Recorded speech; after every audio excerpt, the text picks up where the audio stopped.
Alors beaucoup de chiffres et peut-être il faut une très bonne vue pour pouvoir tout interpréter.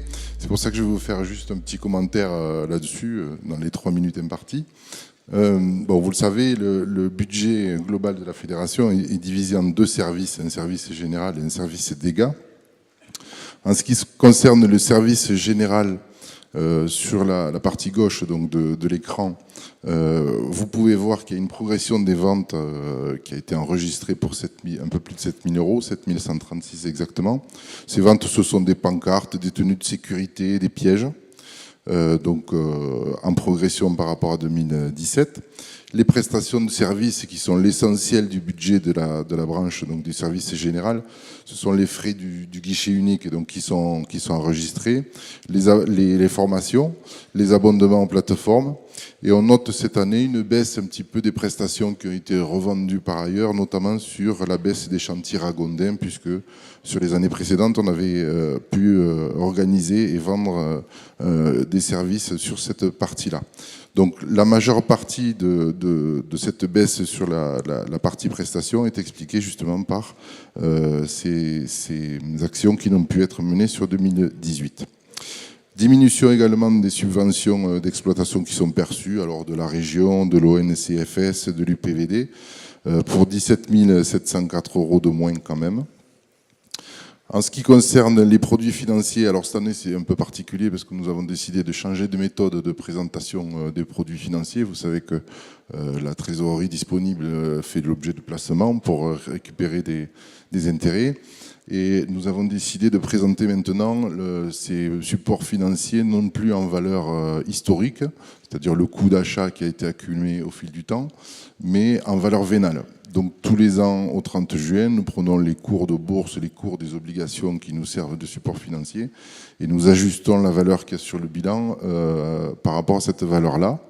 Bon, ça pénalise l'exercice 2018 puisque vous voyez qu'il y a quand même eu une baisse des produits financiers de manière conséquente, mais ça nous permet de suivre quand même de façon plus juste et plus réelle finalement la valeur de ces produits. C'est d'ailleurs une méthode qu'on applique en termes de fiscalité, donc finalement pourquoi pas démarrer sur cette année, même si c'est un peu au détriment du budget. Les autres produits du service général ont augmenté de 45 807 euros. Ce sont les quotes-parts des subventions d'investissement sur les plateformes de Bachas et d'Estagel qui ont été menées à bien au cours des exercices précédents. Et tous les ans, on réinjecte une partie des subventions qui nous avaient été accordées dans le budget en contrepartie des amortissements qui sont pratiqués. Donc sur la partie du service général, on constate quand même une baisse globale des produits pour plus de 75 000 euros quand même. En termes de dépenses sur ce service général, on voit que les achats de tout ce qui est revendu, évidemment, ont évolué au même rythme que les ventes. Donc on a une augmentation qui est notée au niveau de ces achats. On constate surtout une diminution globale des frais généraux de la branche pour plus de 44 000 euros quand même. Ces frais sont sur la partie des services généraux liés à des économies qui ont été faites sur des frais de réception, sur des frais de déplacement, sur des diminutions de cotisation de la Fédération nationale ou la Fédération régionale de chasse, puisqu'il y a moins de permis qui ont été donc vendus. Et voilà ce qu'on peut dire sur la partie frais généraux. La masse salariale a diminué de 11 600 euros et les subventions reversées aux ACCA ou AICA ont elles-mêmes baissé vu la diminution des produits donc, qui ont été enregistrés. Globalement, il y a une diminution des charges donc, du service général pour plus de 85 000 euros et on enregistre un résultat, donc différence entre les produits et les charges, qui est un bénéfice de 21 528 euros contre 10 000 sur l'exercice précédent. Sur la partie dégâts, et donc M. Salvat, vous voyez qu'on diffuse les informations qui vous manquaient tout à l'heure, on constate une forte hausse des ventes de matériel. Et ça a été souligné, la nouveauté cette année, c'est qu'il y a beaucoup de ventes de batteries d'occasion qui sont reconditionnées et révisées au niveau de la fédération. Ça génère un petit peu de charges d'entretien, mais qui permet d'accéder à ce genre de produits pour lutter contre les nuisibles. 13 131 € de produits annexes en plus par rapport à 2017. C'est la contribution des ACA qui sont reversées à la fédération.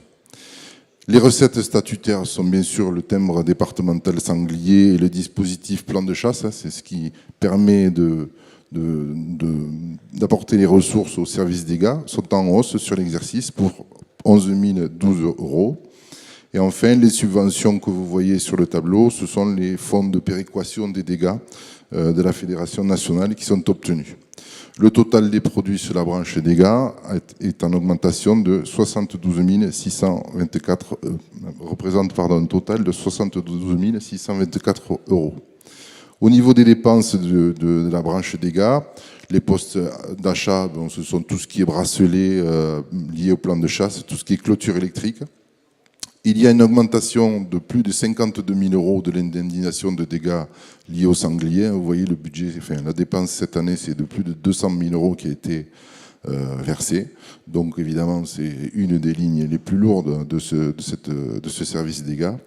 Une augmentation des charges externes qui sont induites aussi par cette augmentation des dégâts parce que ça génère plus d'estimations, plus de déplacements, plus de réunions et donc on retrouve de manière indirecte des frais supplémentaires liés à cette augmentation des dégâts.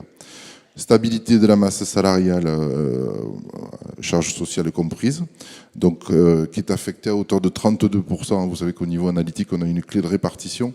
Donc 32% de la masse salariale est affectée à la branche dégâts, contre bien sûr 68% au budget général. Au total, les charges représentent 63 883 € et le résultat de la branche dégâts est donc déficitaire, ça a été dit tout à l'heure. Il représente un déficit de 49 501 €. Quand l'an dernier, il était de 58 241. Donc le cumul de ces deux branches, et qui représente le budget de la fédération, se traduit pour les comptes clos au 30 juin 2018 par un déficit de 27 973 € contre un déficit de 47 543 € sur l'exercice précédent. Voilà pour le compte de résultat. Pour la diapo sur le bilan qu'on a aperçu tout à l'heure, peut-être on pourrait y revenir. Merci. Bon, moins de commentaires à faire parce qu'il y a eu beaucoup moins de choses qui ont été enclenchées au niveau investissement sur l'exercice 2018, sachant que les exercices précédents avaient été des années très remplies par rapport à ce genre d'investissement et de budget. Donc peu de variations au niveau des immobilisations. On continue bien sûr l'affectation des subventions d'investissement comme on l'a vu tout à l'heure au compte de résultat. On continue bien sûr la politique d'affectation de provisions pour indemnité de fin de carrière et abondée dans le financement du passif social comme tous les ans à hauteur de 10 000 € par an. Et pour terminer la présentation de ce bilan, on constate comme les autres années qu'on a un fonds de roulement conséquent qui représente 1 695 000 €, qui finance largement un besoin de trésorerie au niveau du bas du bilan, c'est la partie verte. Le besoin étant de 66 868 €, et la différence entre les deux, c'est la trésorerie dont dispose la fédération, qui s'élève au 30 juin à 1 628 672 €, donc assorti des placements financiers qui sont arbitrés quotidiennement avec les organismes. Voilà pour la présentation que je voulais vous faire. Je voulais juste remercier les gens qui ont travaillé pour produire ces comptes-là, ma collaboratrice Anne-Charlotte Bedos, tous les services comptables de la fédération et notamment Laure Manelli pour qui c'était le premier exercice. Donc chapeau à tout ce monde parce que le travail est de qualité. Merci.